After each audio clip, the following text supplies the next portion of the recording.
السلام علیکم ویورز، آج کی ویڈیو میں ہم جانیں گے وضو کرنے کا مسنون طریقہ، وضو کی دعائیں اور ایسا کون سا عمل ہے جس کو کرنے کے بعد مسلمان اللہ کے حکم سے جنت کے 8 دروازوں میں سے جس دروازے سے چاہے داخل ہو جائے۔ اس سے پہلے کہ ہم ویڈیو سٹارٹ کریں، آپ لوگ جلدی سے میرے channel English learning and chit chat کو سبسکرائب کر دیں اور ساتھ ہی بیل بٹن بھی پریس کر دیں تاکہ آپ کو میری ہر آنے والی نئی ویڈیو کے بارے میں علم ہو سکے۔ آئیے اپنی ویڈیو کا آغاز کرتے ہیں۔ گھر سے وضو کر کے مسجد جانا افضل ہے۔ ایک حدیث مبارکہ میں ہے کہ رسول اللہ صلی اللہ علیہ وآلہ وسلم نے فرمایا، جو شخص اپنے گھر میں وضو کرے اور فرض نماز ادا کرنے کے لیے مسجد کی طرف چل کر جائے تو اس کے ایک قدم پر اس کی ایک غلطی مٹا دی جاتی ہے اور دوسرے پر اس کا ایک درجہ بلند کر دیا جاتا ہے۔ وضو پاک پانی سے کریں۔ وضو سے پہلے بسم اللہ پڑھنا۔ نبی اکرم صلی اللہ علیہ وآلہ وسلم کا ارشاد ہے، جو شخص وضو کے شروع میں اللہ کا نام نہ لے اس کا وضو نہیں۔ وضو کے شروع میں اپنی ہتھیلیوں کو 3 مرتبہ دھونا، چہرہ دھونے سے پہلے کلی کرنا اور ناک میں پانی چڑھانا۔ کلی کرتے وقت اگر مسواک کر لی جائے تو بہت افضل ہے۔ رسول اللہ صلی اللہ علیہ وآلہ وسلم کا فرمان ہے کہ اگر مجھے امت کی مشقت کا خوف نہ ہوتا تو میں انہیں ہر وضو کے وقت مسواک کرنے کا حکم دیتا۔ بائیں ہاتھ کے ساتھ ناک جھاڑنا۔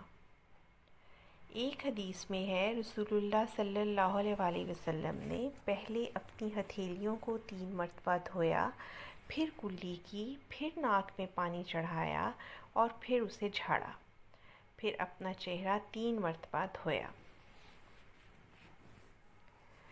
کلی کرنے اور ناک میں پانی چڑھانے میں مبالغہ کرنے کا حکم ہے، یعنی جب آپ کلی کریں تو پورے منہ میں پانی کو گھمایا جائے اور اسی طرح سے ناک میں پانی چڑھانے کے وقت یہ خیال رکھا جائے کہ پانی ناک میں نرم ہڈی تک پہنچ جائے۔ ایک حدیث میں ہے کہ رسول اللہ صلی اللہ علیہ وآلہ وسلم نے فرمایا، ناک میں پانی چڑھانے میں مبالغہ کیا کرو الا یہ کہ تم روزہ دار ہو، یعنی اگر آپ روزے سے ہیں تو پھر ناک میں پانی چڑھانے میں احتیاط سے کام لیں۔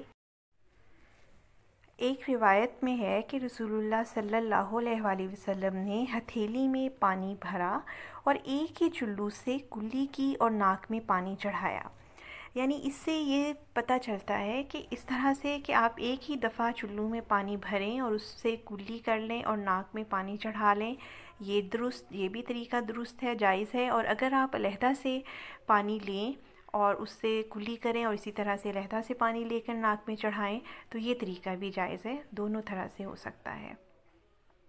پھر 3 دفعہ اپنا چہرہ دھو لیں اور چہرہ دھوتے وقت اس چیز کا خیال رکھیں کہ اگر چہرے پر گھنی داڑھی موجود ہے تو داڑھی کا خلال کر لیا جائے، کیونکہ حدیث میں ہے کہ رسول اللہ صلی اللہ علیہ وآلہ وسلم وضو کے دوران اپنی داڑھی کا خلال کیا کرتے تھے۔ 3 دفعہ اپنے دونوں ہاتھ کہنیوں سمیت دھو لیں،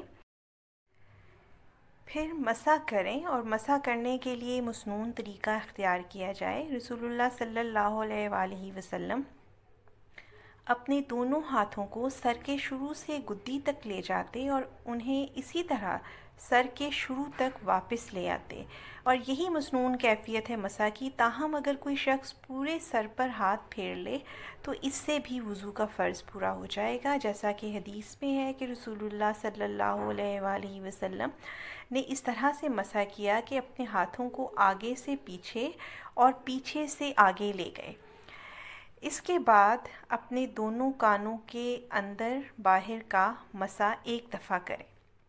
سیدنا ابن عمر رضی اللہ تعالی عنہ جب وضو کرتے تو اپنی شہادت کی انگلیاں کانوں میں داخل کر کے ان کے ساتھ کانوں کے اندرونی حصے کا مسح کرتے اور انگوٹھوں سے بیرونی حصے کا مسح کرتے۔ پھر ہے ہاتھ پاؤں کی انگلیوں کا خلال کرنا۔ حدیث پاک میں ہے رسول اللہ صلی اللہ علیہ وآلہ وسلم نے فرمایا مکمل وضو کیا کرو اور انگلیوں کے درمیان خلال کیا کرو۔ پھر اپنے دونوں پاؤں ٹخنوں تک 3 بار دھو لیں۔ اب ایک طرح سے یہاں پہ وضو کا عمل جو ہے وہ مکمل ہو جاتا ہے، لیکن کچھ چیزیں ایسی ہیں جو ہمیں پورے وضو کے دوران جن چیزوں کا خیال رکھنا چاہیے، دیکھتے ہیں کیا ہم کن چیزوں کا ہمیں اپنے ذہن میں رکھنا چاہیے۔ ایک تو یہ ہے کہ چہرہ، ہاتھ، بازو اور پاؤں اس کو 1 سے زیادہ مرتبہ یا 2 یا 3 مرتبہ تک دھو لیں۔ اس کی وجہ یہ ہے کہ اگر پہلی دفعہ آپ نے چہرہ دھویا ہے تو چہرے کا کوئی جگہ جو ہے، کوئی حصہ خشک رہ گیا ہے، تو دوسری دفعہ جب آپ اس کو دھوئیں گے تو وہ یقیناً تر ہو جائے گا۔ تو اسی طرح سے زیادہ اس میں بھی مبالغہ کرنے کے لیے اس کو 3 دفعہ دھو لیا جائے تو انشاءاللہ کوئی جگہ خشک نہیں رہے گی۔ اس چیز کا بھی خیال رکھا جائے کہ بازو اور پاؤں دھوتے ہوئے مبالغہ کیا جائے۔ وہی چیز آ گئی کہ اگر آپ نے جیسے بازوؤں کو کونیوں تک دھویا ہے تو بے شک کونیوں سے تھوڑا اوپر کندھے کی طرف بھی بازو میں پانی چلا جائے۔ اسی طرح سے پاؤں جب ہم ٹخنوں تک دھوتے ہیں تو تھوڑا سا اس میں بھی مبالغہ ہو جائے، بے شک وہ پنڈلیوں تک پانی، تھوڑا سی پنڈلیوں میں کو بھی پانی سے دھو لیں، اور اس کی بھی وجہ یہی ہے کہ کوئی جگہ خشک نہ رہ جائے۔ اس خدشے کو دور کرنے کے لیے ایسا ہی کرنا چاہیے۔ پھر یہ ہے کہ جب ہم اعضائے وضو پر پانی بہاتے ہیں تو تب ان کو تھوڑا سا مل بھی لیا جائے، اور اس کے پیچھے بھی یہی لاجک ہے کہ ملنے سے بھی اسکن میں، اگر اسکن پہ روئیں ہیں یا کوئی چھوٹے بال ہیں اس طرح سے، تو ان کی وہ بھی سارے جڑوں تک مطلب سب گیلا ہو جائے، کوئی جگہ خشک نہ رہ جائے۔ ایک اور بہت اہم چیز ہے وہ یہ کہ پانی کے استعمال میں میانہ روی اختیار کی جائے۔ پانی کا اسراف، اس کو ضائع کرنا کسی بھی صورت میں قابل تعریف نہیں ہے، اور اس سے بچنا چاہیے۔ پانی چاہے آپ وضو بھی کر رہے ہیں تو احتیاط کے ساتھ استعمال کریں، میانہ روی کے ساتھ استعمال کریں۔ حدیث پاک میں ہے کہ رسول اللہ صلی اللہ علیہ وآلہ وسلم 1 مڈ پانی سے وضو کیا کرتے تھے۔ وضو کے بعد کیا چہرہ پوچھنا چاہیے؟ تو وضو یا غسل کے بعد آپ کپڑے کے ساتھ اپنے جسم کو یا چہرے کو پونچھ لیں تو بھی جائز ہے، اور اگر آپ یہ نہ پونچھیں تو اس طرح سے بھی جائز ہے۔ دونوں طریقے درست ہیں۔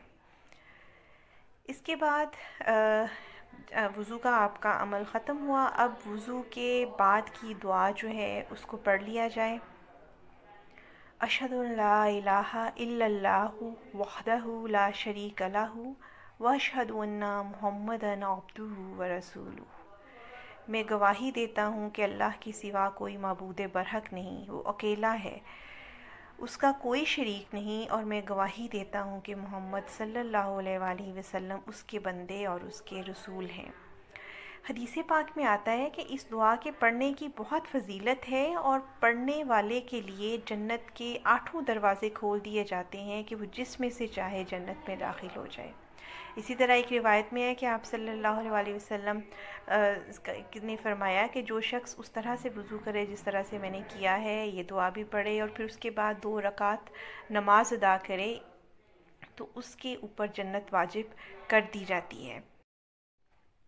وضو کے بعد کی ایک اور دعا، سبحانک اللہم و بحمدک اشہد ان لا الہ الا انت استغفرک و اتوب الیک۔ اے اللہ تو پاک ہے اور حمد و ثنا تیری ہی ہے، میں گواہی دیتا ہوں کہ تیرے سوا کوئی معبود برحق نہیں، تجھ سے ہی میں گناہوں کی معافی مانگتا ہوں، اور میں نے تیری طرف ہی لوٹ کر آنا ہے۔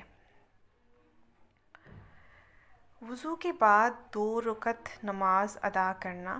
رسول اللہ صلی اللہ علیہ وآلہ وسلم کا ارشاد ہے، جو شخص میرے وضو کی طرح وضو کرے پھر 2 رکعت نماز اس طرح ادا کرے کہ اس میں دنیاوی خیالات سے بچا رہے تو اس کے پچھلے گناہ معاف کر دیے جائیں گے۔